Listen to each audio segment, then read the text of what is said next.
കാത്തിരിക്കണ്ട. മോഹൻലാലിന്റെ മകൻ പ്രണവിന്റെ സിനിമയുടെ ഗതി. ഒരു ഐഡിയയുമില്ല. കഴിഞ്ഞ വർഷം കേട്ട പുകിലൊന്നും ഇപ്പൊ കേൾക്കാനില്ല. 2016 പറഞ്ഞത് 2017 ആദ്യം തുടങ്ങുമെന്നാണ്. മാസം 3 കഴിഞ്ഞു. എന്നിട്ടും ഒരു വിവരവുമില്ല.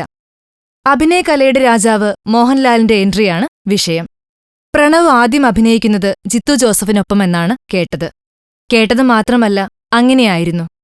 അതിനുവേണ്ടി പ്രണവ് വിദേശത്ത് പോയി. പാർക്കോർ പരിശീലനം വരെ പൂർത്തിയാക്കി. എല്ലാം കഴിഞ്ഞിട്ടും ചിത്രത്തെക്കുറിച്ച് ഇപ്പോൾ ഒന്നും കേൾക്കാത്തത് ലാൽ ആരാധകരെ പതുക്കെ നോവിക്കാൻ തുടങ്ങിയിട്ടുണ്ട്. ജിത്തു ജോസഫ് മിണ്ടുന്നില്ല. ജിത്തു ജോസഫിനോട് അടുത്ത വൃത്തങ്ങൾ പറയുന്നത് സിനിമ ഉപേക്ഷിച്ചിട്ടില്ല എന്നാണ്. സാങ്കേതിക കാരണങ്ങൾ സിനിമയൊരുക്കൽ അല്പം വൈകുമത്രേ. പ്രണവ് സിനിമ ജിത്തു ഒരുക്കുന്നു. അതൊരു ത്രില്ലർ ആക്ഷൻ ചിത്രമായിരിക്കുമത്രേ. പക്ഷേ പ്രണവിനെ കൂടാതെ മറ്റു താരങ്ങളെയും ഇതുവരെ റിക്രൂട്ട് ചെയ്തിട്ടില്ല. സിനിമ നിർമ്മിക്കുന്നത് അച്ഛന്റെ കമ്പനിയായ ആശീർവാദ് സിനിമയ്ക്ക് വേണ്ടി ആന്റണി പെരുമ്പാവൂരാണ്.